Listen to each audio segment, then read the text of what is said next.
So if you go to your natal chart, you will see what looks like this. Okay, it looks like a key, and I always say because it's a very influential key to assisting you in integrating parts of your chart, parts of your blueprint that you decided to come here to experience to help others. Okay, so let's just get some other astrology archetypes and tools to see how Source is guiding us to walk through this placement if you have Chiron in Cancer or you have Chiron in the 4th house. Now, if you have Chiron in the 4th house and it's not in Cancer, you might want to wait until we get to that part of the series, but you can always do your own research and see how to integrate that. But it's definitely still going to be involving the home structure, okay? So let's see what comes out here. Source, how can those with Chiron in the 4th house or Chiron in Cancer utilize today's energy or whenever they see this message to integrate and heal? We have I transform. Okay, so that is the 8th house. The 8th house deals with other people's trauma. It deals with Pluto energy and some Mars energy, but in action. How do you integrate and heal this is deciding to transform what others may have placed upon you. How can you move on from this placement? Deciding to transform what other traumas you may have picked up inadvertently from someone else. Okay. Now, Scorpio energy, again, you can be a Scorpio or your Chiron asteroid can be in the 8th house. It does deal with the depths. It does deal with digging things up and turning things over. All right.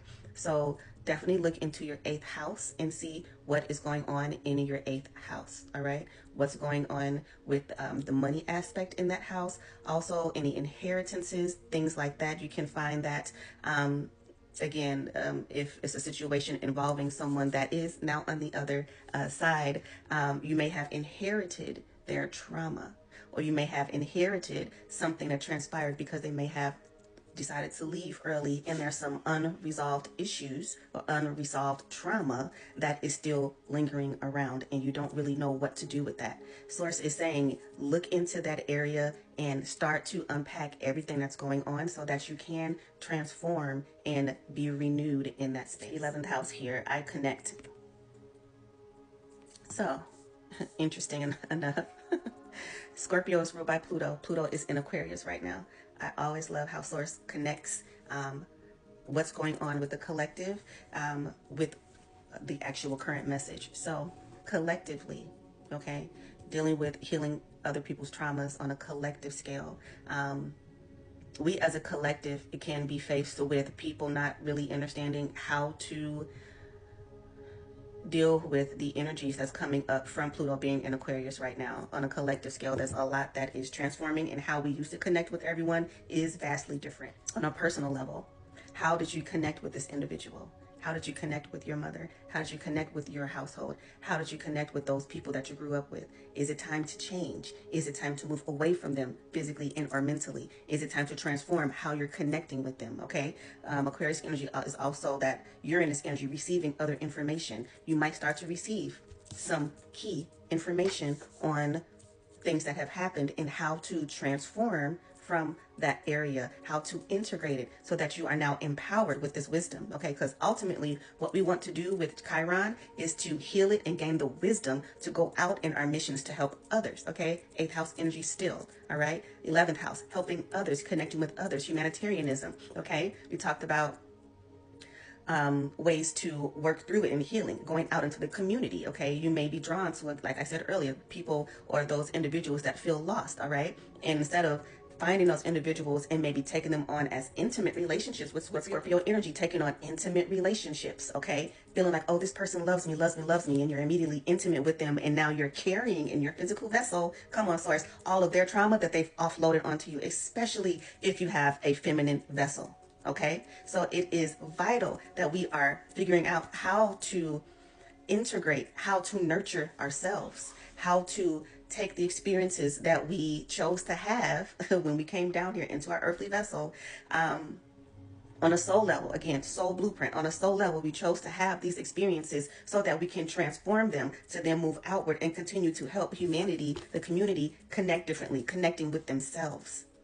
connecting with how you connect with other people, so that you're not constantly running around looking for others to love you. Go within yourself. Find source. Find your inner self to love you, to help you. Talk to that child. Talk to that inner child. Okay? Talk to that teen. Talk to that young mother. If you became a mother young, if you became a parent young, maybe you weren't ready to have children. And so you might have, oh, this is so specific. Maybe you weren't ready to have children. So you might have left the female that was carrying your child. And now you're trying to figure out how to mend that wound that you now see in your children. Heal it, transform it, and reconnect. You have the power to do that. And it might be tough. It might be tough. But now is where we stand up in these placements. Now is where we take ownership. Okay, now is where we take ownership and we stop running around like victims. And we do the healing. We do the shadow work. Okay? And that's what I'm going to say. Choose Venus here. Love, pleasure, values, and possessions. Again. Bottom of the deck, second house, which is Venus energy. Again, I have. You have love within you. Okay? Say that. I have love within myself. I resonate with Source's love. I resonate with my divine blueprint, my original divine blueprint. I am love. I feel love. I am valued. And sit with that. And cry if you, because I felt really emotional, and cry if it comes up so that you can transmute it. Okay? Scorpio energy deals with transmutation. Transmute it. Take the time to sit and realize how you have the power, how you have the keys to switch, to change how you continue to move forward. You have the power to do that. And again, this can be very triggering. This placement, Chiron and Cancer, is probably why I put off getting back into these, because it's a very touchy subject. Because we all have a mother. Even if it was for a short period of time, we all have a mother. And guess what? You still have a galactic mother. You have a divine mother. So if you don't know your mother, if you don't have a great relationship with your mother, if your upbringing, your home moving situation, your family, your children, if that was tough for you, even if you don't have this placement but the message resonates, sit down, hold yourself. Realize that you have the opportunity to go within, pull that stuff up, okay? Pull it up, push it out. Don't project it. Don't project it onto anyone else. But take ownership of it. Even if it's owning that it's not yours, release it. Nurture yourself. Stop tending to everyone else before you tend to yourself. Allow the divine to come in and to assist you. Allow the divine mother to come in and remother you.